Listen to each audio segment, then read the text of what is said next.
Good morning, student. Now we will start the poem Third Rain on the Roof from the Hive, which is written by Scott Skinny. The summary of this poem is the poet considered it a rare happiness to lie on a cozy bed in the room of a cottage and listen to the patter of the rain on the roof. At that time, the mind is lost in dreams. Thousands of memories come flooding in the mind. They view strange picture in the poet's heart. One picture is most touching. It takes him to his childhood days. He pictures the face of his mother as it used to look at him as she tucked him in bed. Now we will understand this poem line to line. जैसा नाम से ही clear हो रहा है कि rain on the roof means छत और rain means वर्षा का जल। तो जो वर्षा का जो जल है वह छत पर आ रहा है और पोएट की उसमें क्या फीलिंग है वह डिस्क्राइब की हुई है। When the humid shadow hover over all the starry spheres, जब आसमान में जब तारे ही तारे, स्टेरी स्फीयर्स मीन्स तारे से भरा हुआ आसमान, उसके ऊपर ह्यूमिड शेडो, ह्यूमिड मीन्स बादल, जो नमी वाले बादल जो रहते हैं, काले बादल, हॉवर मंडराने लगते हैं किसके ऊपर, स्टेरिस्फीयर मतलब तारा गण वाले आसमान पर जब बादल मंडराने लगते हैं। And the melancholy darkness gently weep in rainy tears. Melancholy means होता है उदास, सैड। तो यहाँ पे बोला है मिलेंकली सैड डार्कनेस कैसे दिखती है, रेनी के रूप में, बारिश के रूप में आंसू, ऐसा लगता है कि वह जो बादल है वह आंसू के रूप में रो रहे हैं और नीचे ऐसा लग रहा है कि बारिश हो रही है लेकिन वह बादल क्या हो रहे हैं, रो रहे हैं। What a bliss to press the pillow of a cottage chamber bed। अब क्या बोला है, पोएट क्या कर रहे हैं, ब्लिस, ब्लिस मतलब होता है सुख, great happiness.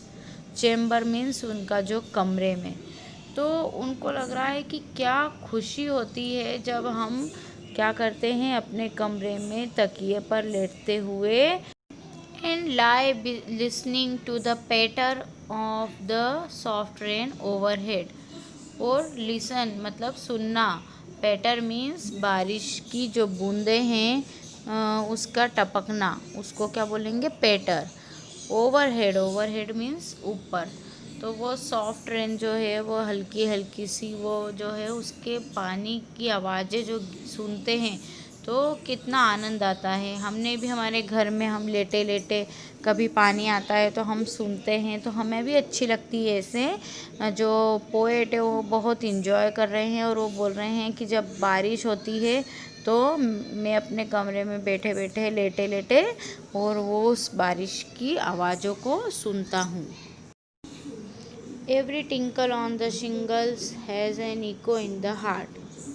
Tinkle means tingling sound, shingles means thin strip of wood और echo means resounding।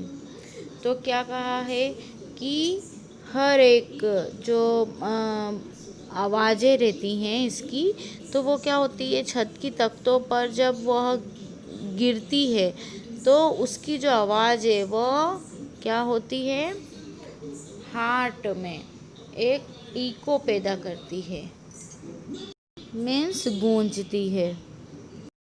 And 1,000 dreamy fancies into busy being start. और हजारों सपनों की कल्पनाएं व्यस्त व्यक्ति के मन में उभरती है। And 1,000 recollections weaves their air thread into woof।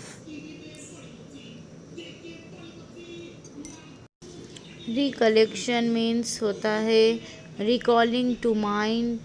Woof means होता है thread that cross the loom.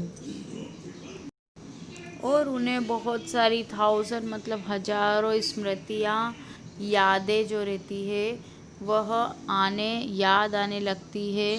और जैसे जैसे वो याद करते जाते हैं तो वह एक जो धागा रहता है उसके समान बारीकी से वह एक एक चीज़ को याद करने लगते हैं।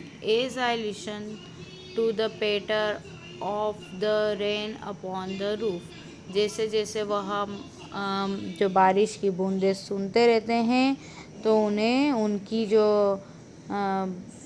स्मृतियाँ हैं यादें हैं वह भी बुनते जाते हैं। Now in memory comes my mother.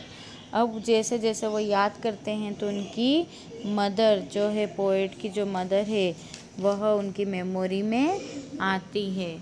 As she used in year agone. Agone means जो पास्ट की बात कर रहे हैं बिताए हुए। Regard to regard the darling dreamers era she left them till the dawn. Poet अपनी मदर को याद कर रहे हैं कि she used in year agone मतलब वो पहले के ज़माने में जो वो मेरा ध्यान रखती थी। To regard the darling dreamer ere the she left them till the dawn. और जो वह रातों में हमारा ध्यान रखती थी और सुबह होने तक वो हमें बिल्कुल भी नहीं छोड़ती थी। Oh I feel her fond look on me.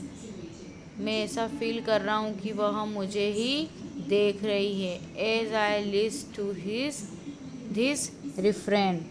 Refrain का मतलब है repeated part of a song. तो वह बार बार फिर से बोल रहे हैं कि which is played upon the shingles by the patter on the rain. कि मुझे ये सब कुछ जब लगता है जब मुझे आवाज़ें आने लगती है बारिश की बूंदों की तो मुझे अपनी मदर की भी याद आने लगती है और ऐसा लगता है कि वह मुझे बहुत प्यार से निहार रही है। तो फर्स्ट स्टेंजा में हम देखते हैं कि पोएट कह रहे हैं कि वह उनके कमरे में लेटकर जो है बारिश की बूंदों को सुनना चाहते हैं और इन्जॉय करना चाहते हैं। सेकेंड स्टेंजा में हमने देखा कि वह जब बारिश की बूंदें जब गिरती है तो उन्हें बहुत सारी यादें आने लगती है और वो यादों को बुनने लगते हैं।